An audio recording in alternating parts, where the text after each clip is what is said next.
નમસ્કાર મિત્રો, ધોરણ 12 પાઠ 1 માનવ ભૂગોળ પરિચયનો ત્રીજો ભાગ રજૂ કરી રહ્યો છું।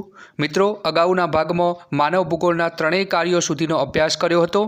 આ ભાગમાં આપણે માનવ ભૂગોળના અભ્યાસના અભિગમોથી શરૂઆત કરીએ। મિત્રો, ચેનલને સબસ્ક્રાઇબ કરવાનું ન ભૂલતા। તો ચાલો શરૂ કરીએ માનવ ભૂગોળના અભ્યાસના અભિગમો। મિત્રો, માનવ ભૂગોળ અભ્યાસના કેટલાક અભિગમોની ચર્ચા કરીએ। માનવ ભૂગોળ અભ્યાસ માટેના ત્રણ અભિગમો છે। આ સ્લાઇડની અંદર અહીં એક અભિગમ રજૂ કર્યો છે, પાછળની સ્લાઇડોની અંદર એક અભિગમ રજૂ કર્યા છે। મિત્રો, અહીંયા ત્રણ અભિગમોની આપણે ચર્ચા કરવાની છે। એમાં પ્રથમ અભિગમ છે ઐતિહાસિક અભિગમ, બીજો અભિગમ છે ક્ષેત્રીય વિશ્લેષણ અભિગમ અને ત્રીજો અભિગમ આવે છે પારિસ્થિતિકીય વિશ્લેષણ અભિગમ। આ ત્રણ અભિગમો મહત્ત્વના છે, પણ એના પછી બીજા બે અભિગમો પણ છે, વર્તનલક્ષી અભિગમ અને માનવ કલ્યાણલક્ષી અભિગમ। જ્યારે પારિસ્થિતિકીય વિશ્લેષણ અભિગમમાં બીજા બે પેટા અભિગમો પણ છે, જે નિશ્ચયવાદ અને સંભવવાદ તરીકે ઓળખાય છે। આ બધા અભિગમોની આપણે ક્રમશઃ ચર્ચા કરીશું। અત્યારે જોઈએ પ્રથમ અભિગમ ઐતિહાસિક અભિગમ। માનવીના ઉદ્ભવથી માંડી વર્તમાન સુધી, માનવીનો જ્યારે ઉદ્ભવ થયો, આદિમાનવથી શરૂઆત કરીએ તો ત્યાંથી માંડી અને અત્યારના વર્તમાન માનવ સુધી પ્રાકૃતિક પર્યાવરણ સાથે તેના સંબંધો હંમેશા પરિવર્તનશીલ રહ્યા છે। મિત્રો, માણસ પ્રાકૃતિક પર્યાવરણ સાથે સૌથી પહેલાં રહેતો, જંગલની અંદર જ્યારે ભટકતો આદિ માનવ એ ફક્ત ને ફક્ત જંગલની પરિસ્થિતિને આધીન રહીને પોતાનું જીવન જીવતો, કાચું માંસ ખાતો અને જંગલમાં ભટકીને રહેતો। પણ ધીમે ધીમે જ્યારે માણસ સામાજિક થતો ગયો, બુદ્ધિશાળી બનતો ગયો, તેમ તેમ એ પોતે પર્યાવરણનો બેફામ ઉપયોગ કરતો થયો, પર્યાવરણનો વધુને વધુ પોતાના ઉપયોગ માટે ઉપયોગ કરતો થયો। તો એ રીતે માનવના સંબંધો જે છે એ પરિવર્તનશીલ રહ્યા છે। 18મી સદીની અંદર ઔદ્યોગિક ક્રાંતિ આવી, મશીનો અને ઉદ્યોગો શોધાયા। એ પછી માનવીએ તકનીકી અને વિજ્ઞાન ક્ષેત્રે નોંધપાત્ર પ્રગતિ કરી। તકનીકી ક્ષેત્રે એટલે કે ટેકનોલોજીના ક્ષેત્રે માણસે ખૂબ પ્રગતિ કરી અને વિજ્ઞાનમાં નવા સંશોધનો કર્યા, જેથી માનવીની જીવન જીવવાની શૈલીની અંદર પરિવર્તનો થયા। માનવીનું જીવન જે છે એ સુખમય બન્યું, ભૌતિક રીતે સુખમય બનાવવાના પ્રયત્નો વિજ્ઞાને કર્યા છે। મિત્રો, નવી શોધો કરીને આપણને પ્રકૃતિ સામે ઝઝૂમતા કર્યા છે। આ અભિગમ દ્વારા માનવ અને પર્યાવરણમાં સમયની સાથે થયેલા પરિવર્તનો સ્પષ્ટ રીતે સમજી શકાય છે। આ અભિગમની અંદર આદિમાનવથી અત્યાર સુધીમાં માણસે જે કુદરત સામે ઝઝૂમ્યો છે અને નવા સંશોધનો કરીને ઇતિહાસથી વર્તમાન સુધી જે કંઈ પણ પ્રગતિ સાધી છે એ બાબતોનો અભ્યાસ આ ઐતિહાસિક અભિગમ દ્વારા કરવામાં આવે છે। ત્યારબાદ બીજો અભિગમ ક્ષેત્રીય વિશ્લેષણ અભિગમ। વિશ્વના જુદા જુદા પ્રદેશો અને ભાગોમાં વસતા માનવીના માનવસર્જિત પર્યાવરણને પ્રાધાન્ય આ અભિગમથી પ્રાપ્ત થાય છે।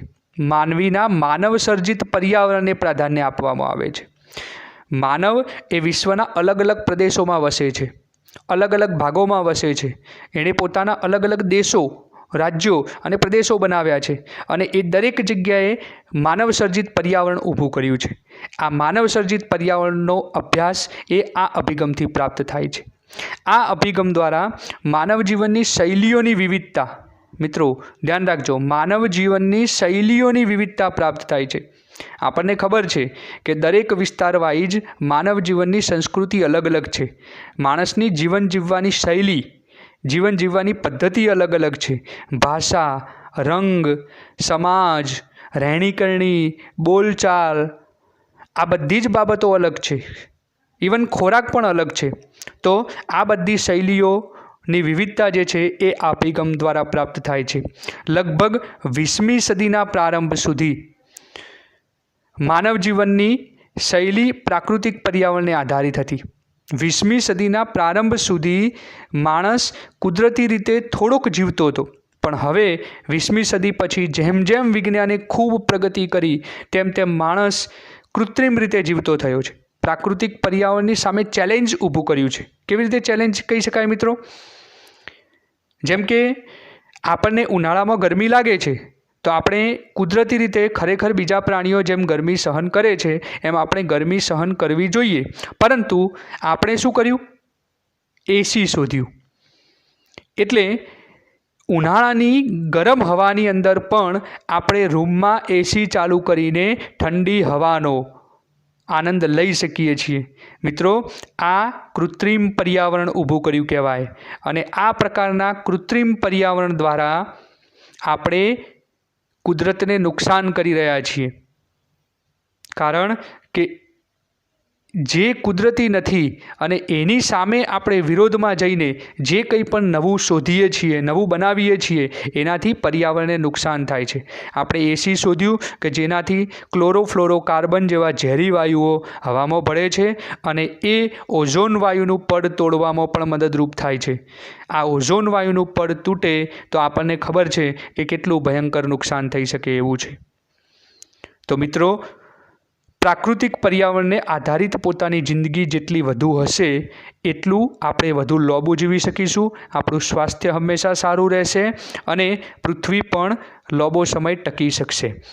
મિત્રો, ત્રીજા અભિગમની વાત કરીએ તો પારિસ્થિતિકીય વિશ્લેષણ અભિગમ. માનવી પોતાની પ્રવૃત્તિઓનું પ્રાકૃતિક પર્યાવરણમાં કેવી રીતે સમાયોજન કરે છે અને તકનીકી વિકાસ દ્વારા પ્રાકૃતિક પ્રતિકૂળતાઓનો સામનો કેવી રીતે કરે છે તેનું વિશ્લેષણ આ અભિગમ દ્વારા કરવામાં આવે છે. પ્રાકૃતિક પર્યાવરણની અંદર માનવી પોતાની પ્રવૃત્તિઓ કેવી રીતે કરે છે અને એ પ્રાકૃતિક પર્યાવરણમાં પોતાની પ્રવૃત્તિ કરવા માટે ટેકનિકલ વિકાસ દ્વારા, ટેકનોલોજીનો ઉપયોગ કરીને, જે નવા નવા આપણે સાધનો બનાવ્યા છે ને મિત્રો, એ બધા સાધનોનો ઉપયોગ કરીને પ્રાકૃતિક પ્રતિકૂળતાઓની સામે પણ પોતાનું કાર્ય પાર પાડે છે. એ કામ પાર પાડવાની જે ક્રિયા કેવી રીતે માણસ કરે છે એનું વિશ્લેષણ, એનો અભ્યાસ એ આપણે આ પારિસ્થિતિકીય વિશ્લેષણ અભિગમની અંદર કરીએ છીએ. માનવ કુદરતની સામે કેવી પરિસ્થિતિથી જીવે છે અને એ પોતે કેવી પરિસ્થિતિ ઊભી કરવા માગે છે એનું વિશ્લેષણ આ અભિગમની અંદર કરવામાં આવે છે. પ્રાકૃતિક પર્યાવરણની પ્રતિકૂળ પરિસ્થિતિઓની સાથે અનુકૂલન સ્થાપવામાં જે પારિસ્થિતિક પરિવર્તન જોવા મળે છે તેનો અભ્યાસ પણ આ અભિગમમાં કરવામાં આવે છે. કુદરતી જે પર્યાવરણ છે અને કુદરતી પર્યાવરણમાં જે પ્રતિકૂળ પરિસ્થિતિઓ છે, મતલબ કે જે ગરમી પડે છે જે આપણને સહન થતી નથી, અથવા શિયાળામાં ઠંડી પડે છે જે આપણને સહન થતી નથી, તો આ ગરમી અને ઠંડી સાથે અનુકૂલન સાધવા માટે આપણે જે પરિવર્તન કરીએ છીએ, જે પારિસ્થિતિક પરિવર્તન, જે આગળના મુદ્દામાં પણ જોયું, એસીની વાત મેં તમને કરી, તો એ જે પરિવર્તન આપણે કરીએ છીએ એ બાબતનો અભ્યાસ આ અભિગમ દ્વારા કરવામાં આવે છે. અને એના કારણે પર્યાવરણને નુકસાનના લેખાજોખાનો અભ્યાસ પણ આ મુદ્દા દ્વારા આપણે કરવામાં આવે છે. મિત્રો, પારિસ્થિતિકીય વિશ્લેષણ અભિગમ સાથે બીજી બે વિચારધારાઓ પણ જોડાયેલી છે. આ બે વિચારધારાઓમાં પહેલી વિચારધારા છે નિશ્ચયવાદી કે નિયતિવાદી વિચારધારા અને બીજી વિચારધારા છે સંભવવાદી વિચારધારા. આ બંને વિચારધારાઓને આપણે ક્રમશઃ સમજવાનો પ્રયત્ન કરીએ. મિત્રો, પ્રથમ વિચારધારા છે નિશ્ચયવાદ કે નિયતિવાદની વિચારધારા. આ વિચારધારા મુજબ મનુષ્યની બધી જ ક્રિયાઓ, પ્રવૃત્તિઓ એ પર્યાવરણ દ્વારા નિયંત્રિત થાય છે. આ વિચારધારાને માનવાવાળા કેટલાક ભૂગોળવિદો એવું કહે છે કે માણસની જે કંઈ પણ ક્રિયાઓ થાય છે, માણસ જે કંઈ પણ પ્રવૃત્તિ કરે છે અથવા સવારથી સાંજ સુધીમાં જે કંઈ પણ કરે છે એ બધું જ પર્યાવરણ દ્વારા નિયંત્રિત છે, પર્યાવરણ ઉપર જ આધારિત છે અને એને વશ થઈને માણસ એવા પ્રકારની પ્રવૃત્તિઓ કરે છે. કોઈ પણ માનવ સમુદાય એ દેશનો ઇતિહાસ, માનવ સંસ્કૃતિ, જીવનશૈલી અને વિકાસની માત્રા એને પ્રાકૃતિક પર્યાવરણ અસર કરે છે. નિશ્ચયવાદીઓનું એવું કહેવું છે કે આ બધું જે કંઈ પણ બને છે, માણસની જે કંઈ પણ સંસ્કૃતિ પેદા થાય છે, માણસની જે જીવન જીવવાની શૈલી બની છે, માણસે જે આદિમાનવથી અત્યાર સુધી જે વિકાસ કર્યો છે, એ બધી બાબતોને પ્રાકૃતિક પર્યાવરણ અસર કરે છે. અહીંયા આ વિચારધારામાં માનવીને નિષ્ક્રિય પરિબળ ગણવામાં આવે છે.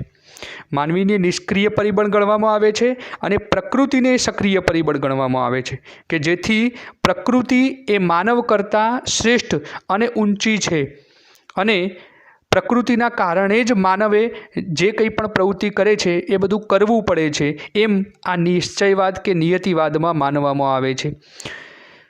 હિપોક્રેટ્સ, એરિસ્ટોટલ, હિરોડોટ્સ, સ્ટ્રેબો આ વિદ્વાનોએ માનવી ઉપર પ્રાકૃતિક સ્થિતિનો પ્રભાવ સમજાવ્યો.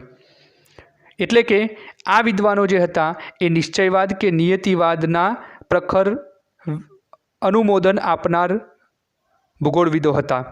ત્યારબાદ કાન્ટ, હમ્બોલ્ટ, રિટર, કુમારી એલન સેમ્પલ તથા એલ્સવર્થ હન્ટિંગ્ટન આ ભૂગોળવિદોએ આ વિચારધારાને અનુમોદન આપ્યું. એટલે આટલા ભૂગોળવિદો જે છે એ નિશ્ચયવાદ કે નિયતિવાદમાં માનનારા ભૂગોળવિદો હતા. એમાંય વળી કુમારી એલન સેમ્પલ અને એલ્સવર્થ હન્ટિંગ્ટન જે છે એ તો આ વિચારધારાના પ્રખર સમર્થક હતા. એ તો ખૂબ માનતા અને એમણે આ નિશ્ચયવાદ કે નિયતિવાદનો ખૂબ જ પ્રચાર કર્યો હતો. ત્યારબાદ બીજી વિચારધારા સંભવવાદ વિચારધારા. મિત્રો, આ વિચારધારામાં પ્રકૃતિની સરખામણીમાં માનવને મહત્ત્વનું સ્થાન આપવામાં આવ્યું છે. આપણે આગળની વિચારધારા જે જોઈ એ વિચારધારામાં માનવ કરતાં પ્રકૃતિને ઊંચું સ્થાન આપવામાં આવ્યું હતું, જ્યારે એનાથી વિરુદ્ધ આ સંભવવાદ વિચારધારામાં પ્રકૃતિ કરતાં માનવને મહત્ત્વનું સ્થાન આપવામાં આવ્યું છે. એટલે કે માનવને ઊંચું સ્થાન આપવામાં આવ્યું છે. અહીંયા જે ભૂગોળવિદો છે એ માનવીને સક્રિય સ્વરૂપે જુએ છે. માનવી સક્રિય છે અને પ્રકૃતિ નિષ્ક્રિય છે. જે વિચારધારામાં માનવીને સક્રિય સ્વરૂપે જોવામાં આવે તે વિચારધારાને સંભવવાદી વિચારધારા તરીકે ઓળખવામાં આવે છે. સંભવવાદ શબ્દનો સૌ પ્રથમ પ્રયોગ લુશિયન ફાવર નામના ભૂગોળવિદે કર્યો હતો અને એમણે એવું કહ્યું કે માનવી એ સંભાવનાઓનો સ્વામી છે. ચારે બાજુ સંભાવનાઓ જ છે પૃથ્વી ઉપર અને એ બધી સંભાવનાઓનો સ્વામી માનવી છે. પ્રકૃતિના જે કંઈ પણ તત્વો છે એનો ઉપયોગ બાબતનો નિર્ણય એ માનવીએ જ કરવાનો છે. માનવી આ બધી સંભાવનાઓનો સ્વામી છે. એ બધી પ્રકૃતિના જે કંઈ પણ તત્વો છે એ બધા માણસના ઉપયોગ માટે જ કુદરતે બનાવ્યા છે અને એ બધાનો ઉપયોગ માણસે કરવાનો છે. જુઓ મિત્રો, અહીંયા એટલી સ્વાર્થની વાત આવે છે કે પ્રકૃતિ, વનસ્પતિ સાથે સાથે બીજા બધા પ્રાણીઓ, આમ જોવા જઈએ તો પૃથ્વી બધાની છે, દરેક સજીવોની છે, પણ આ સંભવવાદની અંદર એવું કહેવામાં આવ્યું છે કે પૃથ્વી ફક્ત માનવની છે અને પૃથ્વી ઉપર જે કંઈ પણ બીજા કુદરતી તત્વો છે એ બધા પણ માનવ માટે છે. એટલે માનવ એ બધા સજીવોનો સંહાર કરી શકે છે, વનસ્પતિનો સંહાર કરી શકે છે, એ બધાનો પોતાના સ્વાર્થ માટે ઉપયોગ કરી શકે છે. એટલે પ્રકૃતિના તત્વોના ઉપયોગ બાબતનો નિર્ણય માનવીએ જ કરવાનો છે, એવું આ સંભવવાદમાં લુશિયન ફાવરે કહ્યું હતું. ત્યારબાદ ભૂગોળવેત્તા વિડાલ ડી લા બ્લાશે આ વિચારધારાનો વ્યવસ્થિત પ્રચાર કર્યો. સંભવવાદી વિચારધારાની ઘણા વિદ્વાનોએ આલોચના કરી, કારણ કે સંભવવાદી વિચારધારા એ નિશ્ચયવાદી વિચારધારા કરતાં વિરુદ્ધ હતી અને એટલા માટે પ્રકૃતિની વિરુદ્ધ કહી શકાય અને એટલા માટે સંભવવાદી વિચારધારાની કેટલાય ભૂગોળવેત્તાઓએ આલોચના કરી, એનો વિરોધ કર્યો અને એના વિરોધ રૂપે નિશ્ચયવાદી વિચારધારા અને સંભવવાદી વિચારધારા આ બંનેને ભેગી કરી એનો સમન્વય કરતી એક નવનિયતિવાદી વિચારધારા આવી કે જે ગ્રિફિથ ટેલરે રજૂ કરી. ગ્રિફિથ ટેલર નામના ભૂગોળવેત્તાએ નવનિયતિવાદ નામની વિચારધારા રજૂ કરી કે જે નિશ્ચયવાદી વિચારધારા અને સંભવવાદી વિચારધારા આ બંનેના વિચારોને બેલેન્સમાં રાખી અને એ નવનિયતિવાદી વિચારધારામાં મૂકવામાં આવ્યા કે જેના કારણે એકલી પ્રકૃતિનો પણ નાશ ન થાય અને સંપૂર્ણ પ્રકૃતિ ઉપર આધારિત પણ માનવ ન બની જાય, એ બાબતનું ધ્યાન આ નવનિયતિવાદી વિચારધારામાં રાખવામાં આવ્યું.